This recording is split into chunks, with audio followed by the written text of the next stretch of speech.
The first time I arrived at Hlekweni, the first day when we went for the prayers in the morning, I couldn't believe myself. When I entered into the hall, I saw there was just silence. The way I used to pray when I was there. I grew up doing that, practicing that in my life. It wasn't my first time, but I couldn't believe it. I said, no, this is what I want. This is what I want. Then I started, just after 2 weeks,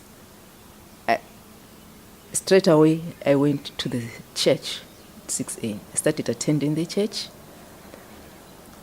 Then I said, no, I don't know more about Quakers. I need to know.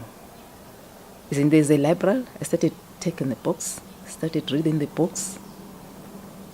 I never missed for the 5 years I was attending. I never missed it. Each weekend I was attending the service there. Every weekend, taking books, reading more, advice includes all the books, Quaker faith and practice, all that. Just because I wanted to know more, the religion, to get used to know how they practice their religion. For almost 5 years, until I felt that this is the church I was looking for. That's because I never liked that system whereby people are discriminated. There's hierarchy. And it's difficult for you to reach to the person who's a priest. You've got to follow the channels of how to reach to that person.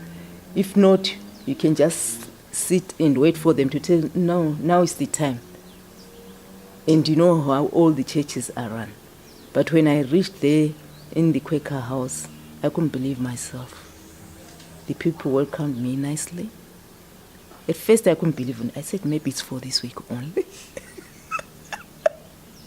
Then later I discovered, it's a continuing thing. I said, is it? I said, no, I can't believe it.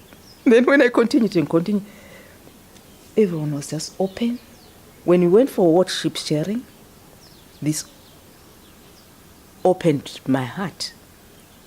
You know, when you grow in I told you I grew up in this place where people never liked us. They were discriminating us, saying you don't belong to this country, wawa, and all those things. So when I went to the Quakers, first time I found my identity. I found who I was. And I couldn't believe that these people accepted me. They don't mind who I am and what I'm doing. They all love me. They share everything with me. Even if when you go to worship sharing, isn't it, there's that system of whereby whatever you're talking is confidential in that. I said, no, wow, this is awesome.